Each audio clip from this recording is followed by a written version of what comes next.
But either way, here's Marjorie Taylor Greene, QAnon's, mole in Congress, I guess we'll call her. She's officially in Congress now, Georgia's 14th congressional representative. And, some people, including Marjorie's new colleague, Dan Crenshaw actually called her out on Twitter and told her to start acting like a congressperson because obviously she's, all mired in this muck. But actually, from a political standpoint, I think Marjorie's actually making a pretty smart move here in that, she's right on board with the actual supporters of Donald Trump, the people that are going to vote for the next Republican nomination. And if it's not going to be Trump, then they're damn well going to reward this loyalty. I promise you that in 4 years, people are going to, on the Republican side, or at least the Trump people are going to be like, it's going to be kind of like a litmus test. Did you stand up for Donald Trump when the election was being quote unquote stolen from him? And Marjorie Taylor Greene is, one of the loudest and proudest, we will stop the Biden steal. So she's basically just throwing all this red meat to the base, fueling this conspiracy theory, which, is totally,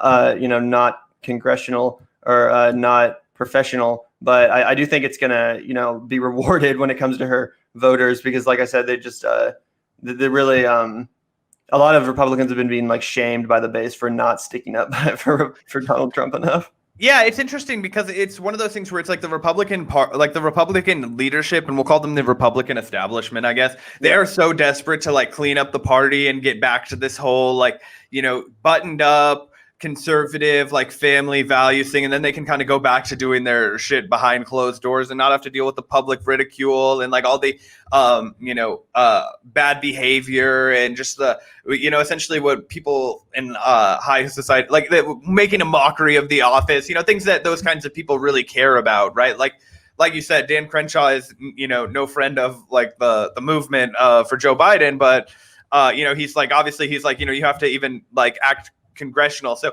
but Donald Trump, was popular because he completely abandoned that model, right? And I think you're right from a political calculus, regardless of how harmful and wrong and all of these things.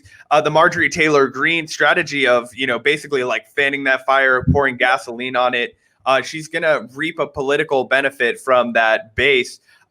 It's just and as a result of that, these people are going to get more insulated. They're going to get more radicalized. They're going to get, more honestly, I am not the kind of person that's, I think, more dangerous.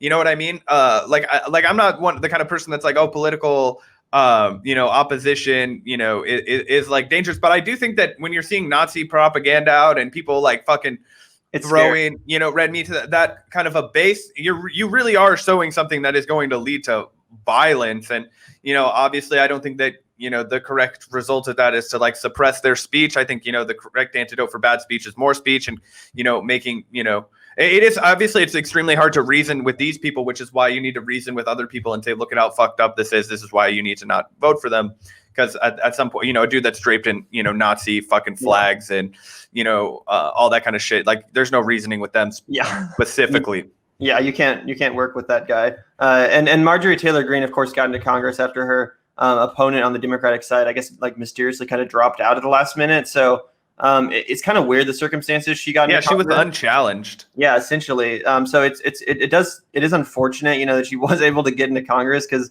now I think she totally is. It legitimizes her too in the eyes of these people. And I think she, she'll. Unfortunately, I think she's going to have a political career ahead of her. I don't think she's going to go away anytime soon. Again, because she can actually speak the language of these people, the QAnon crowd and stuff. So yeah, let's take a quick look at her speech. Yeah. Talk about Georgia. We've got a great lady here today to talk to you about what she's going to do for the United States of America and the great state of Georgia. Congresswoman-elect Marjorie Taylor Greene. No masks, hugging. How long before there's a Republican QAnon, their own version of the squad, Marjorie Taylor Greene, a few others. Yeah, I did a Tea Party kind of movement. I was just gonna say that she kind of reminds me of a Sarah, a New Age Sarah Palin type character. 100%, dude. I had a similar thought. Yeah. Anyway, let's react. I am so proud to be here with all of you. God bless America. God bless every single one of you for coming out today, standing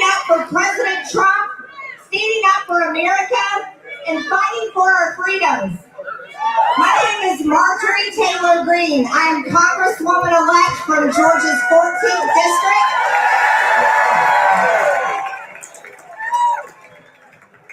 And I am here to represent my district, but I am here to represent every single one of you.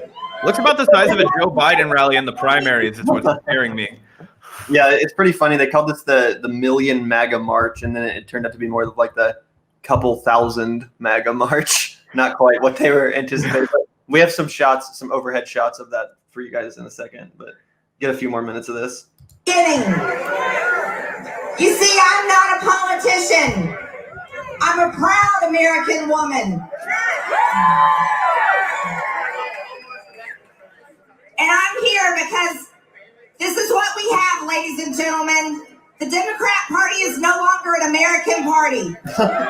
No.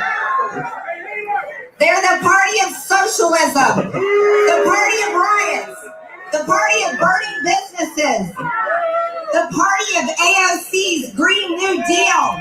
I like how she doesn't even really start with saying anything affirmative about what she stands for. It's just right into all these dumb smears about the Democrat Party, like socialism. And did she call her ASC's Green New Deal? Did she? I thought she said AOC. But Oh, maybe I just misheard her. I'm here because this is what we have, ladies and gentlemen. The Democrat Party is no longer an American party. No. They're the party of socialism, the party of riots, the party of burning businesses, the party of AOC's Green New Deal. sounds good to me.